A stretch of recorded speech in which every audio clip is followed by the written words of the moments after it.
ഈ വെക്കേഷൻ ടൈമിൽ നമ്മുടെ മക്കൾ നമ്മളെ കൂടെ കൂടുതൽ നേരം ചിലവാക്കുന്നുണ്ട്. അപ്പോൾ നമ്മൾ പല പ്രശ്നങ്ങളും നമ്മൾ സംസാരിക്കും, അവരുമായിട്ട് അടി കൂടേണ്ടിയൊക്കെ വരും. ഇല്ലേ? പിണങ്ങാറുമൊക്കെ ഇപ്പം തന്നെ അനുഭവങ്ങൾ ഉണ്ടായിട്ടുണ്ടാവുമല്ലോ. മക്കളും നമ്മളൊക്കെ ആയിട്ടൊക്കെ പല കാര്യങ്ങൾക്കും അങ്ങോട്ടും ഇങ്ങോട്ടും വഴക്കും പിണക്കങ്ങളും ഒക്കെ ഉണ്ടാവും. അപ്പം നമ്മൾ ചിന്തിക്കേണ്ടത്, നമുക്കിവിടെ നോക്കേണ്ടത് കുട്ടികളുടെ പ്രായം അതാണ്.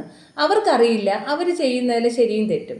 നമ്മൾ ജീവിത അനുഭവങ്ങൾ കൊണ്ടും ഒക്കെയുള്ള നമ്മുടെ രക്ഷകർത്താക്കൾക്കാണ് അതിൽ ശരിയും തെറ്റും മനസ്സിലാവുന്നത്. അപ്പോൾ മാറാൻ ഇവിടെ നമുക്കേ പറ്റൂ. കുട്ടികൾ കുട്ടികളുടെ സ്വഭാവം തീർച്ചയായിട്ടും കാണിക്കും. അപ്പോൾ ഇവിടെ രക്ഷകർത്താക്കളായ നമ്മൾ മുതിർന്നവർ ഒന്ന് മാറി ചിന്തിക്കണം. കാരണം കുട്ടികളോട് നമ്മളും അതേ രീതിയിൽ പ്രതികരിച്ചുകൊണ്ട് നിന്നാൽ ഒന്നിനും പരിഹാരമാവില്ല. നമ്മൾ അവരോട് കുറച്ചുകൂടെ ഒന്ന് അവരെ കാര്യം മനസ്സിലാക്കി ഒരു എമ്പത്തറ്റിക്കായിട്ട് അവരോട് അപ്രോച്ച് ചെയ്ത്, അവരെ പ്രായം അതാണ്, അവരിങ്ങനെ ചെയ്യുന്നുണ്ടെങ്കിൽ അതിനെന്തെങ്കിലും കാരണം, അവരുടേതായ കാരണം ഉണ്ടാവും. അപ്പോൾ ഞാൻ അത് മനസ്സിലാക്കാൻ ശ്രമിക്കുക.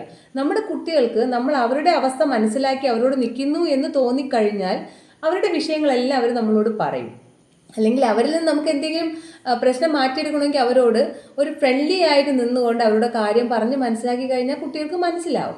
അതുകൊണ്ട് ഈ വെക്കേഷനിൽ അവരോടുള്ള നമ്മുടെ എന്ന് വെച്ചാൽ നമ്മുടെ രക്ഷകർത്താവ് എന്നുള്ള ഒരു സുപ്പീരിയോറിറ്റിയിൽ നിന്നും അവരോടൊരു തുല്യരായി അവരോട് ഇടപെട്ട് അവരോട് റെസ്പെക്റ്റോടുകൂടി പെരുമാറി അവരുടെ പ്രശ്നം നമ്മുടെ പ്രശ്നമാണെന്നും മനസ്സിലാക്കിച്ചുകൊണ്ട് അവരോടൊപ്പം നിന്ന് പ്രശ്നങ്ങൾ പരിഹരിക്കാൻ നോക്കുക. അപ്പോൾ കുട്ടികൾ നമ്മളോട് അടുക്കുകയും ചെയ്യും. നമുക്ക് അവരിലുണ്ടാക്കുന്ന പ്രശ്നങ്ങൾ നമുക്ക് പരിഹരിക്കാൻ കുറച്ചുകൂടി എളുപ്പമാവും.